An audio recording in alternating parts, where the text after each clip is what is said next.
யாக்கோபு. அப்புறம் எப்படி நமக்கு அந்த எப்படி இயேசுலாம் ஜெயிச்சாங்க அது மாதிரி நம்மளும் அதிகாரம் ஜெயிச்சா நமக்கு சகாயம் கிடைக்கும், கிருபை கிடைக்கும். நான் சொன்னேன் உங்களுக்கு சில வார்த்தைகள் அந்த அதிகாரிகள் சொல்கிறேன். சங்கீதம் 143:8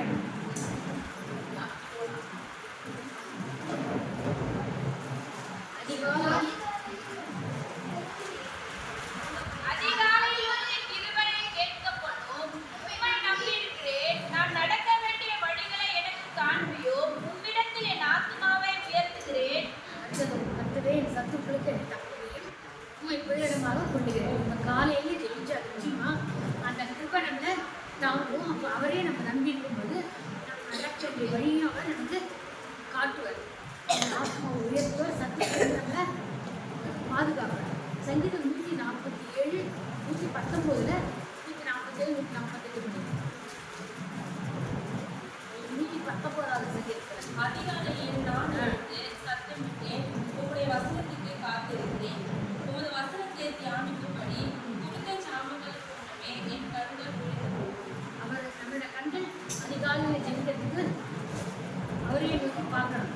அப்படி பார்க்கும்போது நம்ம சொன்ன மாதிரி இதெல்லாம் நம்ம கிருபை கிடைக்கும், சகாயம் கிடைக்கும். அவரோட வசனத்துக்கு வந்து காத்திருக்கணும். ஏசியா 26:9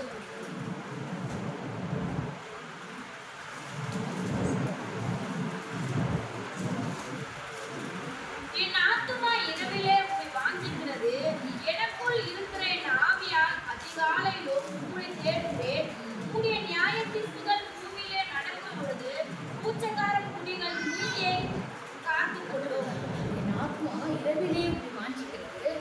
எனக்குள் இருக்கிறது என் ஆவியா அதிகாலையிலும் போய் தேடுகிறேன். நம்ம இரவில் ஜெபிக்கும்போது தான் கர்த்தரோட அந்த பாட்டை பாடி ஜெபிச்சு எல்லாம் பண்ணி பட்டு தூங்குறது காலையில் அந்த நினைவு தான் வரும். அதுவும் நம்ம வேற ஏதாவது நினச்சோம்னா ராத்திரிலையும் அதே வரும், காலகட்டம் அந்த நினைப்பு தான் வரும். அதனால் நம்ம இரவிலையும் அப்படி ஜெபிக்கணும். காலையிலையும் எதுவும் ஜெபிக்கும் பொழுது கர்த்தர் நம்ம சொன்ன ஆசீர்வாதம். அதே சமயத்தில் நம்ம ஜெபிக்கணும்னு காலையில் ஒரு வார்த்தை இருக்குது. அதனால நம்ம எந்த காலையில் ஜெபிக்கிறாரா ஏன் அப்படின்னா அந்த சத்தம் போட்டு ஜெபிக்கிறாங்க. எதுக்குன்னா அது பாருங்க, மற்றவங்களுக்கு முன்னாடி பெருமை பேசுகிற மாதிரி இப்போ நிறைய இடத்துல பார்த்தீங்கன்னா இப்போ வீடு வாடகைக்கு போனால் கூட நீங்கள் வந்து கிறிஸ்டினா சத்தம் போட்டு ஜெபிப்பீங்க, நல்ல இல்லையா அப்படின்னு வேணாம்பாங்க. நிறைய பேர் பார்த்தா எங்களுக்கு வாடகைக்கு வச்சு மாட்டேங்கிறாங்க.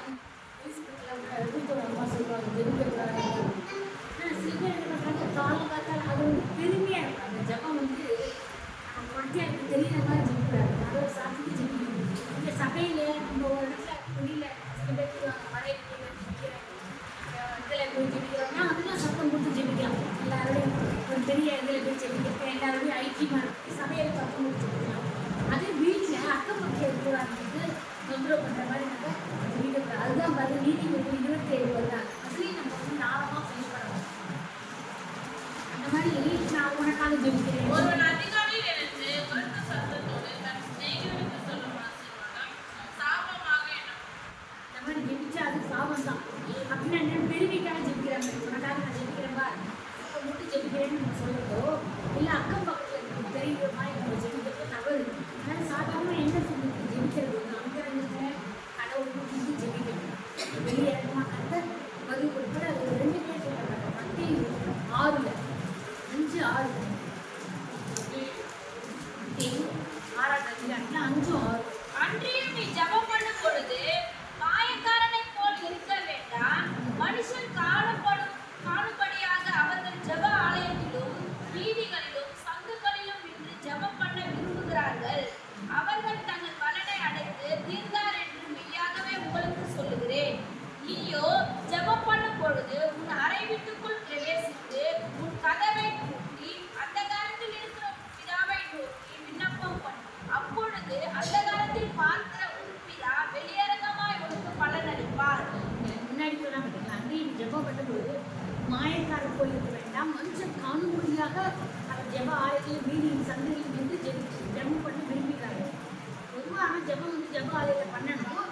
மற்றவங்களுக்கு காண நாங்கள் பாருங்க நான் ஜெபிக்கிறோம் அப்படின்னு மற்றவங்களுக்கு சொல்கிற மாதிரி நம்ம வீட்டில் சத்தம் போட்டு ஜெபிச்சு மற்றவங்களாம் பாருங்க காலகாலத்தில் எனக்கு ஜெபிக்கணும்னு எல்லாருக்கும் தெரியுற மாதிரி ஜெபிக்கணும்னு அவசியம் இல்லை. கதவை கூட்டிட்டு ஜெபிக்கணும்னா நம்ம பெருமையாக பண்ணுற மாதிரி. அதனால் அந்த ஜெபம் வந்து கேட்கப்பட மாட்டாது. அதனால் நீங்கள் ஜெபம் பண்ணும்போது அந்தரத்தில் இருக்கிற உன் பிதாவை நோக்கி ஜெபம் பண்ணு. அப்பொழுது அந்தரத்தில் பார்க்கிற உன் பிதா வெளியரங்கமாய் வந்து பலன் அளிக்கும். அதனால நாங்கள் என்ன பண்ணுறோம், அதிகாலை நான் ஜெபிக்கிறேன் சத்தம் போட்டு அக்கம் பக்கம் நம்ம பெரிய மக்கள் எல்லாம் போட்டு சத்தம் போட்டால் தூங்குறவங்க நிறைய பேர் தூங்குவாங்க, அவங்களுக்கு டிஸ்டர்பன்ஸாக இருக்கும். உடனே என்ன சொல்லுவாங்க, ஒரு மாதிரி ஜெபிக்கிறது மக்கள் தெரியுதுலா ஜெபிக்கிறாங்க, அந்த மாதிரி பண்ணக்கூடாது. அதுவும் அதிகாலையில் ஜெபிக்கிற போது, இரவில் ஜெபிக்கிற போது நாங்களோட சேர்க்கணும். அதே சபையில் ஜெபிக்கிற போது மனசுக்குள்ள ஒன்றும் வேண்டாம், சத்தம் போட்டு ஜெபிக்கணும். நல்ல நம்ம சேர்ந்து ஐக்கியமாக பாடுறோம் எல்லாம். அதே வீட்டுக்குள்ள இருக்கிறதே அக்கம் பக்கம் தெரிகிற மாதிரியோ இல்லை நம்ம ஜெபிக்கிற போது பெருமையாக ஜெபிக்கிறதாகவும் இருக்கக்கூடாது. தானியல் 6:10 நம்ம பாருங்க, 3 வழியும் ஜெபிச்சோம். ஆனால் எப்படி ஜெபிக்கிறாங்க 1038 பேஜ். தானியம் என்றால் அந்த பாட்டு 6:10 6:10 தானியம் என்றால் அந்த பாத்திரத்திற்கு கையெழுத்து வைக்கப்பட்டதென்று அறிந்த மனுஷனும் தன் வீட்டுக்குள்ளே போய் தன் மேல் அறையில் எருசலேமுக்கு நேராக பலபடி திறந்திருக்க ஐக்கியம் செய்து வந்தபடியே தினம் 3 பேரை தன் தேவனுக்கு முன்பாக முழங்கால் பண்ணிட்டு ஜெபம் பண்ணி ஸ்தோத்திரம் செலுத்தினார். அவங்க வந்து கடவுள் வீட்டுக்குள்ளே போய் கரையெல்லாம் தனியாக ஜெபிச்சான். சும்மா நம்ம சில நேரங்களில் சபையில் ஜெபிக்கிற மாதிரி வீட்டில் ஜெபிக்கிறோம், சத்தம் போட்டு ஜெபிக்கிறோம், அக்கம் பக்கம் பக்கத்தில் ஜெபிக்கிறாங்க. காலை வெளியில் அதிகாலை ஜெபிக்கிற போதே ரொம்ப சத்தம் போட்டு ஜெபித்தா பக்கத்தில் இருக்கலாம் என்ன பண்ணுவாங்க, ரொம்ப கஷ்டப்படுறாங்க. நிறைய பார்த்தீங்கன்னா இதுக்குள்ளெல்லாம் முடிஞ்சா ரொம்ப இந்த பொங்கல் போதோ அந்த மாதிரி சமைக்கிறதெல்லாம் ரொம்ப சத்தம் போட்டு அமக்கலம் பண்ணுவாங்க. ஆனால் நம்ம எல்லாருக்கும் அது டிஸ்டர்பன்ஸாக இருக்கும். அந்த மாதிரி நம்ம பிறருக்கு இடம் இருக்கிற மாதிரி பண்ணக்கூடாது. அதிகாலையில் ஜெபம் பண்ணணும். ஆனால் அந்த அதை கூட்டி நம்ம கர்த்தரை நோக்கி ஜெபிக்கும்போது விடையிறக்கமாக பதில் கொடுப்பார். புலம்பல் 3:22-23 ரைட் நம்பர் 2 பேஜ். புலம்பல் 3:22-23. தமக்கு காத்திருக்கிறவர்களுக்கும் தம்மை தேடுகிற ஆத்துமாவுக்கும் கர்த்தர் நல்லவர். 3:22-23 காரியத்தோடும் பெரியதாக இருக்கிறது. நாம் நிர்மூலமாகாததற்கு கட்டளை அவர் இறக்கி விட்டு முடிவைகிறது.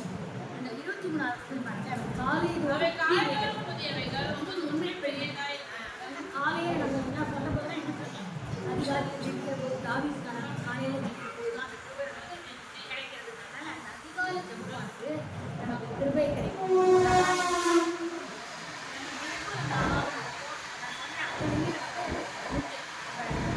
காலையில் ஜெபிக்கும்போது மனசு மைண்ட் காமாக வரும்போது கிருபை நமக்கு கிடைக்கும். அப்போ நம்ம என்னென்னா கேட்குறோமா ஜெபிக்கும்போது நம்மளை ஆசீர்வதித்து நம்ம எப்போ கொடுக்கணும் அப்பெல்லாம் வந்து பதில் கொடுப்பேன். அந்த விதத்தில் நம்ம ஜெபிக்கும்போது வெளியே மார்க்கத்தை நிச்சயமாக நம்ம ஜெபம் பதில் கொடுக்குறோம். அதிகாலை ஜெபிச்சு